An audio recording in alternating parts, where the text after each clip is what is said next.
there are a few things that I want to talk to you about. Number one is obviously Propdates. Mhm. So it's a very interesting project. And right now it's nouns only, but as you know, that people are asking for it, from Purple, Mhm. and potentially other DAOs as well. So could you talk a bit about, first of all, what it is, how does it work, and then how did the project come together? Yeah, sure. Yeah, so it came together kind of randomly. I've been working on this thing called Mogu for nouns for a little bit, which was the goal I initially was to create like a block explorer, like a fully functional Ethereum block explorer for nouns, and Hmm. then that basically felt like actually that was not needed, and like the barrier to actually creating a really great product there was actually really high, and it didn't feel like there was a real need for it, so it ended up being more of a nouns focused like explore, and not Hmm. really even at first I was very focused on transactions, and then very quickly that kind of turned into like being focused on events and things that were happening. Hmm. And so I was working on that, and then randomly came across Krell had put together a list of kind of like requests Right. for RFP. projects Yeah. in nouns, or yeah, something like that, requests for projects in nouns. And even though I was working on something, I was like, oh, let me check this out. And in there was this thing that said like, here's this contract that Wilson built called Propdates, and on it you can post updates for nouns proposals. And if you have a proposal, you can post an on-chain update through this contract. And there was nothing on it other than Wilson had posted on it once in like May, Yeah. May or something. It had been a long Hmm. time, and I was like, "This is sick! Like, this is a really cool primitive. Like, I don't know how to do Solidity development yet, but someone has kind of done the hard work, and now all I need to do is build a front end for this. Like, let's do it." So, randomly one weekend, I just kind of like put together the subgraph and the web front end and all that stuff, and started building it out. Um, and got kind of like a very first version of it, Hmm. and so it was a lot of like first, like it was the first time setting up like a custom subgraph and doing all that, and that was a really interesting experience. So I feel like regardless for me, I was like I'm learning a lot from this. But yeah, kind Absolutely. of started building it out, and so yeah, the core idea of prop dates is that anyone for any transaction or any proposal for nouns, even rejected ones, canceled ones, the proposer can go onto the prop dates contract and share updates about what's happening with that proposal, or they can transfer the admin role to someone else, and someone else can um, share updates about what's happening, and then you can mark a prop as completed. And that's pretty much all you can do is just post an update and mark it as completed. Hmm. And so I'd like to expand it, but I think at its core, like that is seems to be kind of interesting enough for people. 100%. I actually looked at the contract the other day when I was putting that into the bot fund Hmm. Farcaster. The contract is actually surprisingly simple. Right? There are Yeah, actually just two files. One is to set the admin. So if you are the proposer, you can set yourself as the admin or transfer that to someone else, and then you can post an update. The other yeah. is just the update itself. Either you mark it as complete or not, so that's true or false, and then you Hmm. can post a string which is attached to a certain proposal. So it is surprisingly simple, but it's Hmm. very powerful. And we have seen, a lot of traction recently. Seneca posted a bunch of updates Yeah. in the past 2 days. So I guess if you could talk a bit about sort of how do you see this project evolves in the next several weeks, because I know that you've made Yeah. tremendous progress just in the past week alone, right? So talk about Yeah. your plan for the next phase. Yeah, it certainly feels like there's a lot of momentum, and that's really exciting. And it's very interesting because we were talking about Mogu, and I feel like with Mogu there was interest, but never quite that momentum. And so it's very interesting to get a hands-on experience with like some version of like product market fit, Mm-hmm. which is it's still very early, and so I don't want to get too crazy about it. But yeah, like I have it in front of me actually. I have a counter on the site where it counts Mm-hmm. how many prop dates there were each week, and so the first week.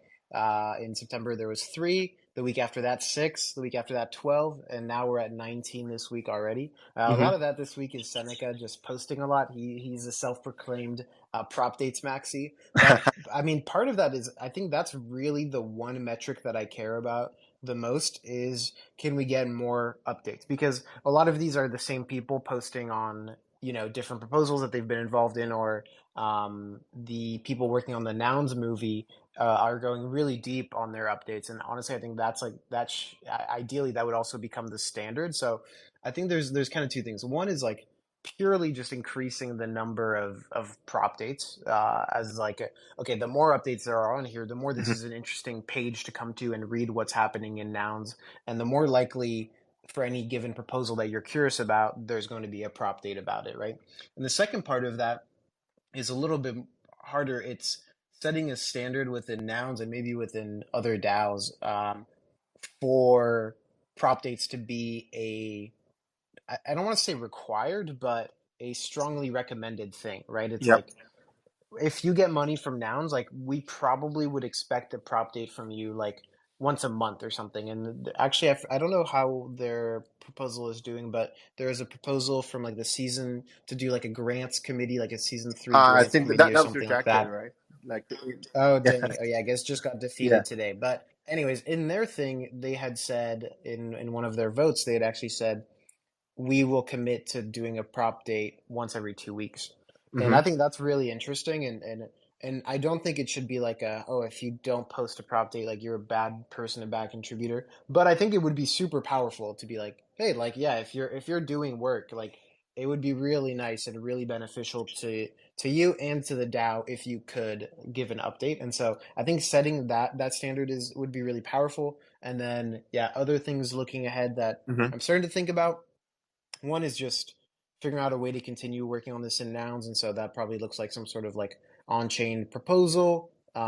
And kind of the contracts as they are right now are really simple, which is a great place to start. But I think there is a little bit of room to improve. Yep. And so trying to add some new things there, like um, yeah, like making the admin transfer easier, potentially making it easier to like unlock proposals. Like for some people, the person that proposed their initial prop is like no longer really around or not reachable, so that's tricky. So maybe you want some sort of like super admin that occasionally can unlock a prop, things like that. So Hmm. um, And I the think other thing that I realized Seneca did the other day was he was posting an update on an active proposal, yeah, right? So yeah. that's actually pretty interesting.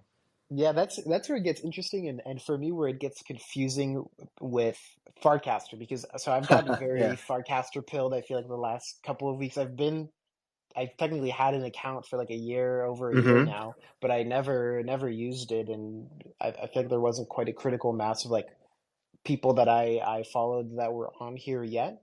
But yeah, like we've seen with the bots, the nouns bots in general, like that's a very powerful. Yeah, and I think there's a few things here. One is like Hmm. because we have the nouns channel, it's like, oh, I can go to Farcaster and like look at nouns only stuff, which is really, really powerful. Because the feed is like not confusingly algorithmic like Twitter is, a bot is like much better because you're more likely to see every single tweet of that bot. It's a little bit less confusing than I think on Twitter. Like on Twitter, I think you could have a bot and it's like there's some accounts I follow, I never see their tweets. Yeah. Um, and so then there's this question of like, yeah, if people start posting things on prop dates that aren't really updates, then what does that make prop dates? Like, is it an updating like uh protocol, like a way, or is it like something like Farcaster? So Hmm. then it's like, okay, should prop dates just be like casts? Which I think is the answer is for that specifically is like not really, but Yeah. maybe there's some integration of Farcaster and prop dates that could be a little bit more yeah, could be interesting to think about. But it is very interesting to see like, okay, if someone once someone starts using the thing that you've built for Yeah. a purpose other than what you've built it for, it feels like there's something that's missing from that person's like suite of tools, right? Yeah. And maybe for Seneca, it's just like this is just fun, and maybe that's it, is like adding more fun to the proposal process, but I don't know. Yeah, well, and then we'll see how it goes after the what's it called, the editing function it is turned on, and if Hmm. its proposal is passed. Yeah. Um, and I wanted to touch on Farcaster in a second, but before we go there, I also want to talk about potentially using prop dates for other non-niche DAOs. Yeah. Um, so the one of the I guess the biggest use case that I can think of is for DAOs like Nouns or Purple, Yeah. or to also post updates.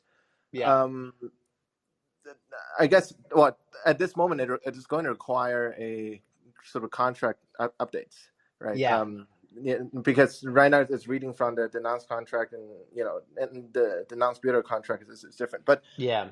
just broadly, how do you think about potentially using that and then apply that to other DAOs, other non-niche DAOs? Yeah, yeah. So I think to me, it's like I think it makes a ton of sense to bring it to those DAOs that are, and I think what Nounish DAOs have in common, specifically in regards to prop dates, is that they're like extremely on chain, and so everything becomes much Yep. easier, right? Like the prop dates contract is so simple because in one line it reads who the proposer of a Nouns DAO transaction was, or announced DAO proposal was. And so that's really powerful. And I'm not as familiar with other DAO structures, but if your DAO is not just fully on chain, if there's any off chain elements, then all these things become much harder to weave together. And so I think I'm actually talking right after this call, I'm talking to Dylan from Purple. And Oh yeah, sure, yeah, yeah. yeah, Mhm. so we kind of connected through like some cast somewhere, I forget where, but Yeah, I'm he's talking to great. him. He's great. He's fantastic. He built a lot Yeah, of useful stuff for Farcaster.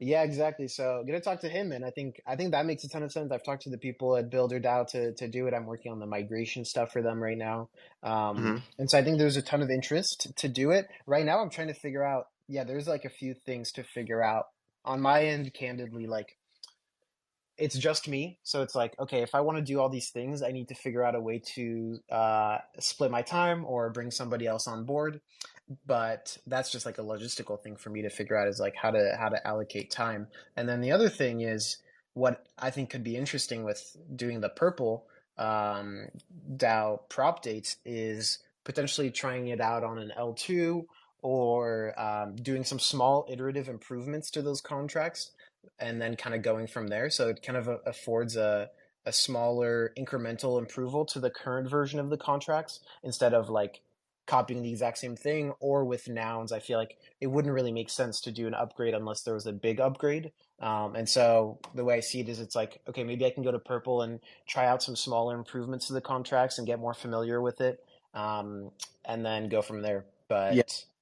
100%. There's so many things I want to touch on, but I want to say hi to Rafa, and I've brought you on the stage. I see that you've posted a question, so I think you can unmute if you want to speak directly. Yeah, so hey guys, can you guys hear me well? Yeah, yeah, Yeah. yeah. Fantastic. Hey, what's Yeah, up? first off, just like appreciate to getting invited to the conversation. I'm like getting my hands around a lot of stuff that I'm thinking about building and place I'm looking to contribute, and Nouns has been a great place to kind of look for not necessarily opportunities, but understand a little bit about where we are in terms of the on-chain communities which have survived the bear market in a sense, or at least are still alive. Um, one question that I had for Martin and Bill, feel free to chime in, is that I'm kind of seeing a specific level of tension between kind of like on-chain communication versus off-chain communication. Hmm. On-chain being expensive, potentially cost prohibitive, also like charges the user for participation. So there's a disincentive for a certain amount of participation inherent in that, Hmm. but also kind of like difference in standards. So on chain feels like a bit like ground zero. Like if you do everything on chain, then you can build an app on top of anything that you do, right? Versus like even if you do Farcaster, you're still like reliant on the Farcaster team, and on the changes to their potentially their protocol that they make, and Hmm. you have a bit of a risk of some protocol lock, I might say, outside of the basic on-chain environment. I'm curious, where do you guys think like Nouns is heading? It feels like it's heading more like pure on-chain and then Yeah, apps on top of it. But I'm kind of curious what other conversations have occurred. Yeah. yeah. I would say Nouns is definitely very, very on-chain focused. Like I think if it, you, and you can see it even in like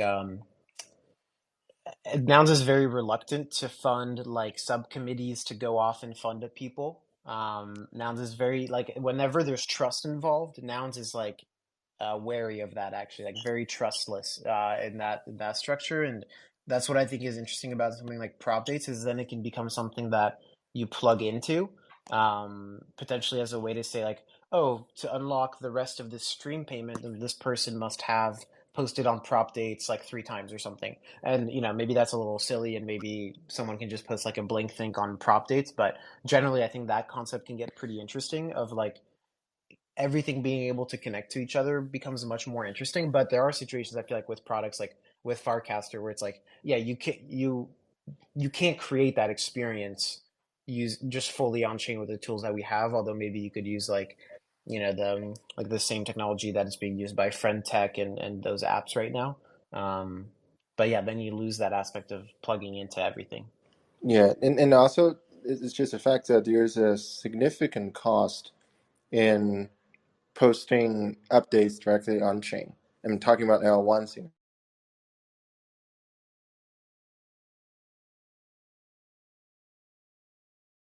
it's taking.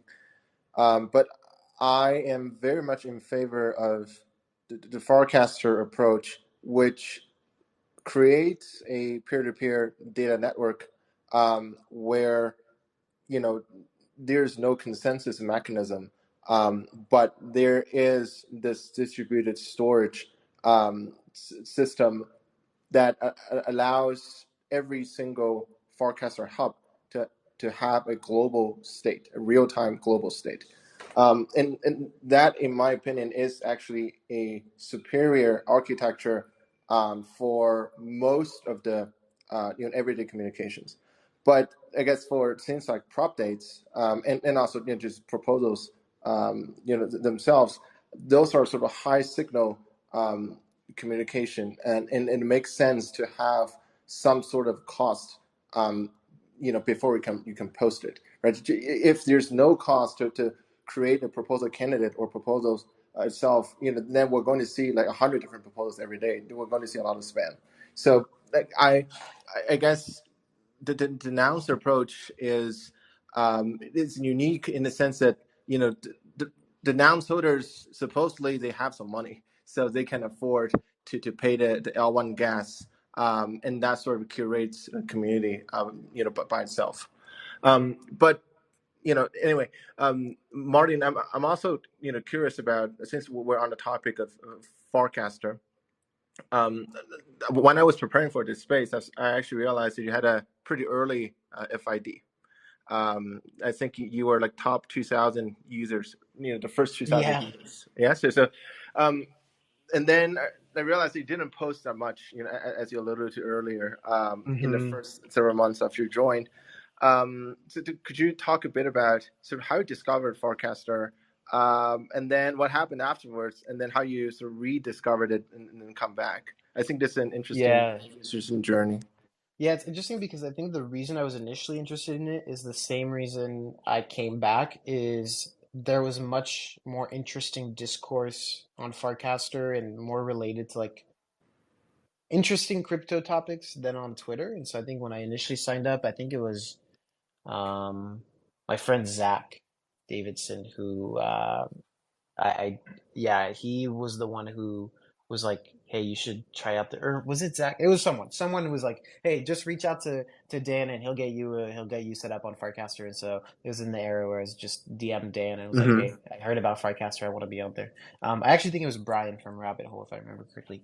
Mm-hmm. Yeah, he was like, "You should try this out," and yeah, I thought it was very interesting. I feel like there was some interesting conversations about like nouns and stuff at that time, like a little over a year ago. But yeah, I don't know why I kind of churned out. I think there wasn't enough people. I think my FID is like 1,800 or something. So it's like, Hmm. yeah, if there's only 2,000 people on a social Yep. network, that probably isn't enough for it to be like really, really good yet. I feel like it was good, but not like good enough. And so, yeah, it turned out and then came back. I don't even know. I'd have to look at like probably the last few months, kind of started being curious again. Um, I think I got pretty tired of like my Twitter feed. And it felt like, okay, I'm not actually seeing what I want to. And then most recently with the Nouns channel, I feel like that was a big unlock. I think the channels are like super powerful. I spend probably most of my time just in the Nouns channel, or probably most of my time in channels in general. Like there's some people where I'm like, some people that I interact with all the time on Farcaster, but I didn't even realize I didn't follow them for like a month because I just see them on the channel all the time. So I don't really use the following as Yep. much. So yeah, I think at the end of the day, it just came down to like, okay, yeah, this is like a much higher like signal to noise ratio than Twitter. Like it's very interesting conversations, and I also I'm I saw that I think the permission like it's going to be permissionless signups pretty soon, Yeah, in which two is weeks my understanding is that kind of opens up the floodgates a little bit. But I don't know if that's for Farcaster or for Warpcast. for Do you know? Forecaster. Okay, Or, so yeah. people will have to use other clients to sign up. There'll still be a waiting list for Warp. I think so. They haven't really announced the plan for Webcast, but I think Okay. they're going to open it as well. Okay, Um, yeah. I'm a little nervous about that, like selfishly, because I feel like more people might dilute a little bit. Like I feel like the quality of Farcaster right now, but I mean it is what it is. yeah, yeah. So It's been really good right now. I feel like especially for nouns. 100%, and I think that you should join the space next Friday with Stan. So now we have Yeah. this sort of forecaster space every 2 weeks to talk about updates. Mm, And the big topic next Friday is going to be about permission to sign up.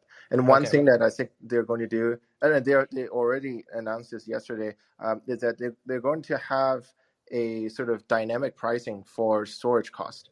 And Mm, so if you want more storage space, so anyone has to pay to even get a yeah. broadcaster account because you need storage. But if you want more storage, let's say you are creating a bot or you're creating a marketing account, then you're going to pay progressively more Mm, than the average user. So that is one sort of mechanism that they have.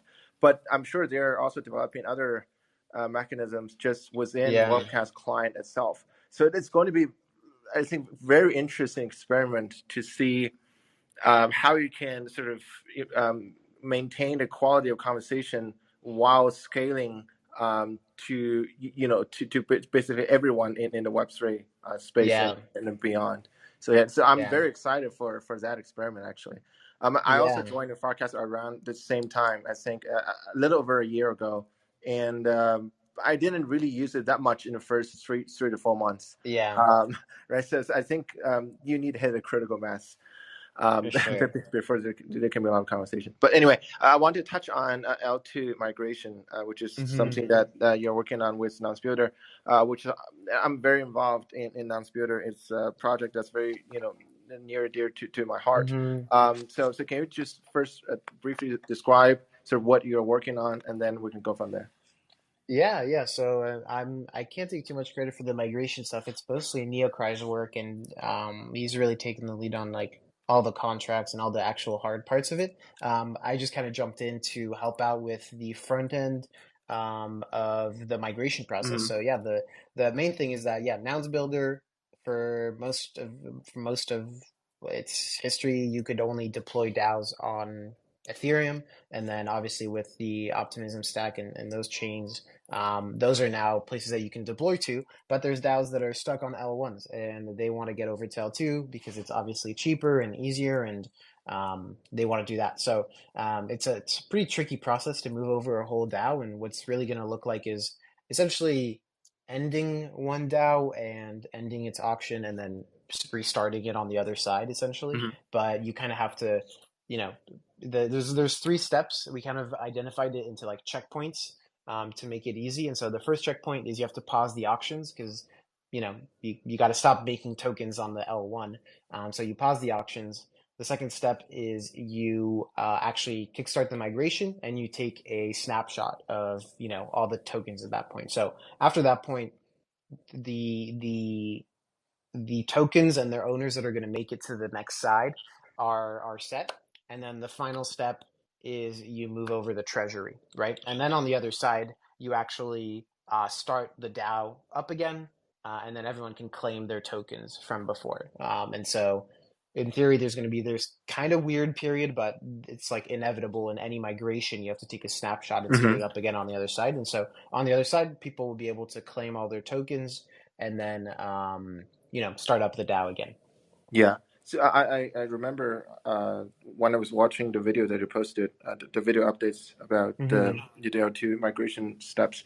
You said something about to to reduce the basically the period where the auction is paused, right? Because you have to pass a proposal to pause the auction. Um, Mm-hmm. and after it's paused, you need to wait for a period of time before people can claim that on L2. Is my understanding correct? So you have to pause the auction, and then so it's after the second checkpoint that people will be able to claim on the Hmm. L2. So you pause the auction, then you deploy, then you and when I say you pause it, it's really the transaction happens once the proposal passes, right? Yeah. And then after this second checkpoint is executed, that actually creates the DAO on L2, and then from there you can claim Hmm. Okay. on the L2. Yeah. Yeah, there has been a lot of talk in Purple about using L2 Yeah. for different reasons, but I think one of the biggest reasons is that it can reduce voting cost. Right? Yeah. Today, it costs somewhere between $3 to $10, $15 to cast a vote. Yeah. But if the proposal passed unanimously, I mean, do I really to spend $10 on Yeah. a vote like that? So it's I think it's a very influential piece of work coming from Bureau DAO. And Yeah. I really expect a lot of DAOs, including Purple, to adapt that in the near future. Um, Yeah. so can you also talk a bit about sort of I know you've been involved in Bureau DAO for a while now, and is there any projects other than this migration that you're working on that you are excited about, or anything that you like to see Bureau DAO create in the near future? Yeah, I mean, I think that to me is really big, because I think it'll be really helpful for smaller DAOs where they like Nouns can refund a treasury, but smaller DAOs that don't have as big of a treasury, they can't refund those gas costs. So I think that'll be very exciting. 100%. I think the only other thing is like I really like I've been very focused on prop dates the last few Hmm. weeks, and I think bringing prop dates to Builder DAO would be great. I think it might have to be more on a DAO to DAO basis rather than doing it for everyone at once, because that I don't know if that'll be exactly worth the overhead. But um, that's really the other thing that's got me excited about Hmm. Builder DAO. But yeah, I think moving to L2s, I think it'll be very interesting to see what people do. I really feel like L2s are the beginning of, and specifically, I feel like Zora, Base, and Optimism, I feel like are a really cool combo, and it'll be interesting to see what happens over there because, yeah, when a transaction is 10 cents instead of $10, like a lot can change. And so, similarly for prop dates, that might be something that needs to move to L2 at some point. And I guess if the DAOs themselves move to L2, then it makes a ton of sense for Builder DAO for prop dates to be there too. So, Yeah. um, Uh, yeah. 100%. And then just to brainstorm, and to think out loud here, Mm-hmm. I think it might make sense for us to find someone, in within the Purple community, to bridge prop date at least to Purple, Mm-hmm. and because so we meaning Purple here, have retroactive funding, not as big as the Nouns grants, but we do have Yeah. retroactive funding every 2 months, and that would be a perfect candidate for that type of retro funding. And if you don't have enough bandwidth to work on that, I'm sure there are people who want to help with this sort of extension process, Mm-hmm. and to like it's going to have immediate utility, because there are people always say that Purple, pass some proposals and they have no idea how it went afterwards. Yeah. So I think that this is going to be um, a very useful tool. I think I'm going to send a cast right after this, and let's find a way to make it happen for Purple, Yeah. because I really think that people need this. Yeah. Just by looking at the tractions from the noun side. Absolutely. Yeah, I Yeah, think it would be super valuable to figure out a way to make that happen. I would be very excited to work on it. I think, yeah, it's just a matter of like fitting in the time. But yeah, if there's someone from Purple that I can work with too, that would be great. exactly. But yeah, I think it might be something that if have to figure out how the L2 migration, like what that timeline is, because um, it would be, yeah, we'd have to do, I guess half of the proposals will be on L1 and the other half will be on L2. So Yeah, we have to figure out something there, but I'm sure it's something we can figure out. And I think a few other DAOs will be in that situation. So it's important to figure out. 100%. Martin, just a question Yeah. with regards to prop dates. Is there any reason why this isn't just an overall generic tool? So, like, if does a proposal, for example, have an address or a transaction address, and like, could prop dates just be a generic tool for example, like poster? Yeah, I think I'm not familiar with Poster actually. What is that? It's like a contract. Mm, I think the people from Gnosis, I can't remember their name. I can find it, yeah. but it does feel like if if proposals are on chain and they have an address, then it feels like prop dates could potentially be a generic solution where you identify your membership in the DAO and therefore can post a message Yeah, I think to a specific broadcast. yeah, that is interesting. I think I've been thinking about generalizing it a little bit too to like for example, like when the prop house protocol is wrapped up, which I think should be in the next month, they're wrapping up the front end. Like for prop house entries, it would be great to have prop dates, right? People might want to post prop dates just on their own, right? Like for me right now, it's very meta, but like I'm working on prop dates, but there's no proposal about prop dates, but I'd like to share my updates, Yeah, right? And I don't exactly. have a way to Hmm. do that, and so having a way, and then you're like, wait, this sounds a lot like Farcaster channels in a way, but I think that there's It's like on-chain messaging, which is associated yeah, with a transaction. So like I yeah, think the difference here is Yep. the association, the association component. So that, but mm-hmm, it's still broadcasting. So if you think about public broadcasting as like a public utility, this seems like a subset of public broadcasting, yeah, which is broadcast to transaction association, where you have an eligibility criteria of I submitted or was recipient of transaction, right? yeah, yeah, yeah. That is interesting. Yeah, I feel like there's something more to think about here. I think the long term like vision for prop dates is essentially a um like a protocol for determining a proposal's progress, which could be someone posting updates, but could also be, the DAO membership saying, from the outside, this work was done, so we're good. Even if the admin doesn't post an Yeah, update, like we're good, or we think they did a or great job. saying we need or saying we need to cancel the stream, right? So Yeah. if you move to grants from single outcome to stream outcome, then prop dates has not just messaging, but it has sentiment analysis, and it should have a type of like what's that type of voting where you like stake your voting on like a specific level of progress. So you Mm, might withdraw your vote, and if your support level drops between like to X amount, then stream yeah. stops or something like that. Yeah. Yeah. I think that ideally it's like used as a almost like a on-chain yeah, oracle Yeah, for exactly. Yeah, streams and stuff like that. yeah, and I think that's maybe the right level. So there's kind of like two different components here. It's like an on-chain Mm-hmm. oracle of work progress, but the other one is like just public broadcasting, right? Mm-hmm. Associated messages. Yeah. Yeah, I That's love interesting. this brainstorming session. This is so Mm-hmm. cool. Yeah, we gotta continue the discussion in the Telegram group, because I know that we don't have much time left. So in the remaining maybe 2-3 minutes, Martin, I really would love to hear a bit about your backstory. How you sort of got into crypto, got into nouns in the first Mm-hmm. place. Yeah.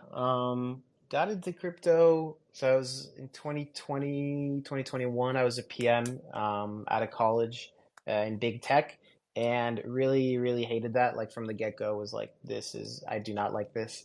And then in early 2021, discovered NBA Top Shot, and that was like a huge unlock Mm-hmm. for me, where I was like, whoa, this makes sense. Like I understand why people are excited about crypto. Like I feel like all the interoperability, like all that stuff. I was like, okay, I get it.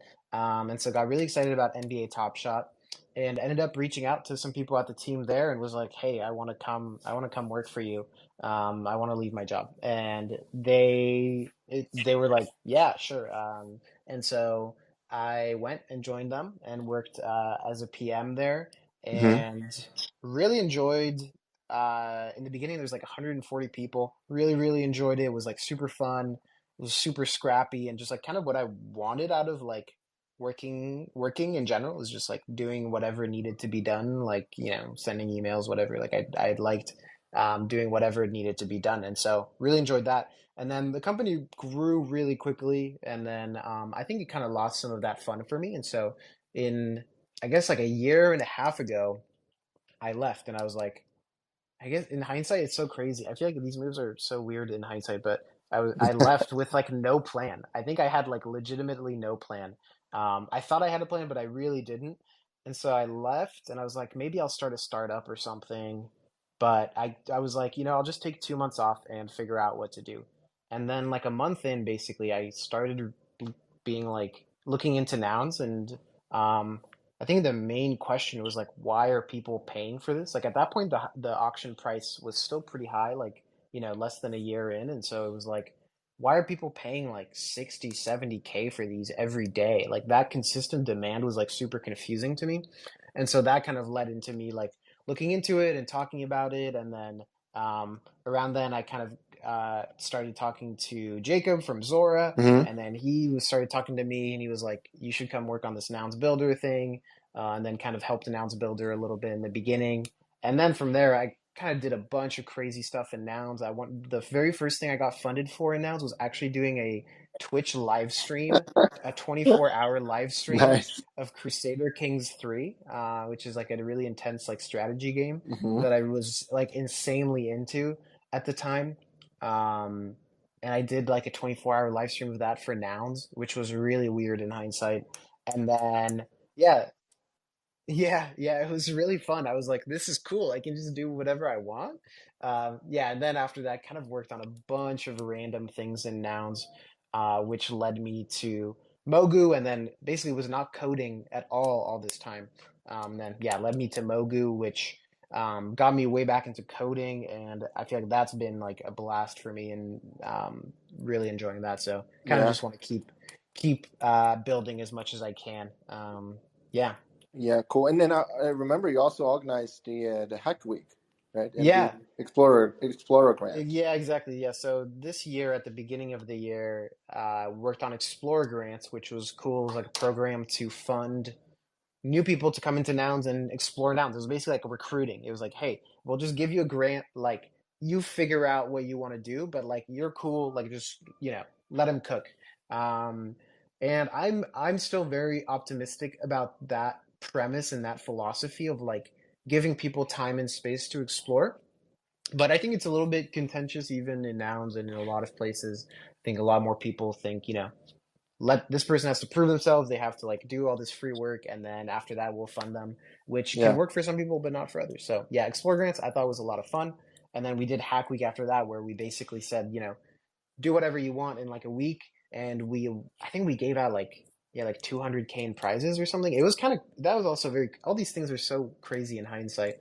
That was right. That's cool. Yeah, I think there's a lot of I do think that in hindsight, like I think in the next year or so, we will see a lot of projects that came out from people being intrigued, and there were a lot of proposals, and not all of them got accepted, but like a lot of proposals and things that came from people that worked on stuff during Hack Week or Explore Grants.